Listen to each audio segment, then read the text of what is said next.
Hello students, welcome back. In the next series of lectures, we'll be discussing disorders associated with the red blood cells. In this first lecture, we'll discuss aberrations from normal red blood cell levels and normal hemoglobin levels. The first thing that we're going to do is represent the normal concentration of red blood cells and the normal concentration of hemoglobin. Let's represent that here.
So represented here is the normal level of red blood cells, or the normal concentration of red blood cells. Red blood cell concentration is usually calculated in 1 microliter. And remember before with our lecture with the width of a dime, that width is about 1 millimeter. And the box that has dimensions of 1 millimeter by 1 millimeter by 1 millimeter is 1 millimeter cubed, which is a microliter. And so in this 1 microliter box, there are normally 5 million red blood cells. And so that's the normal concentration of red blood cells. 5 million red blood cells per microliter. And that's represented here.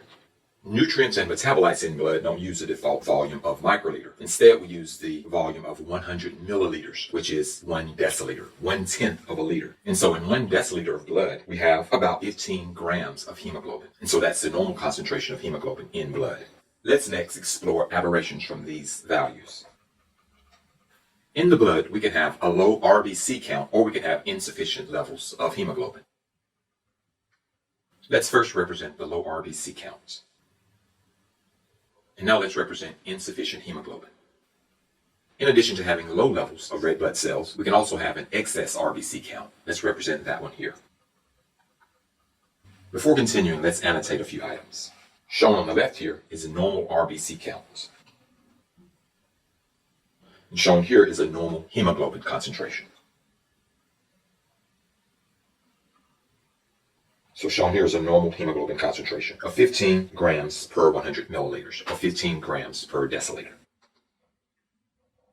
Shown here is a low RBC count. A low RBC count is one below 5 million red blood cells per microliter. And shown here is a low hemoglobin concentration. And the low hemoglobin concentration is one that is below 15 grams per deciliter. And the last type of disorder we can have is a high RBC count.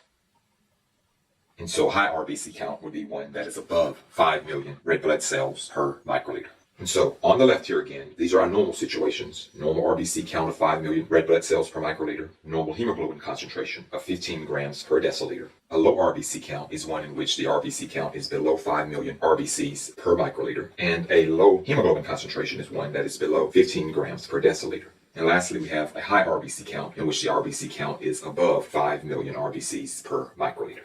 So for this lecture, I'm going to only give you 2 terms. I want you to know what the condition is called here when the oxygen carrying capacity has been decreased, and that's here. That condition is known as anemia. And so anemia is a condition where you have decreased oxygen carrying capacity.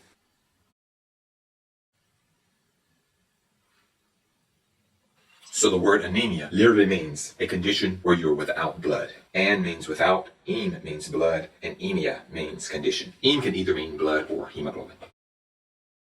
Our last condition is when we have a high RBC count, but this is usually not associated with a high oxygen carrying capacity because the blood becomes too viscous and it's really hard for the blood to travel through the blood vessels. First, let me give you the root words. This is a condition where you have many blood cells. Condition of many blood cells. A condition of many blood cells. Condition is ia, many is poly, blood is heme, cell is cyte. And so this condition is literally polycythemia.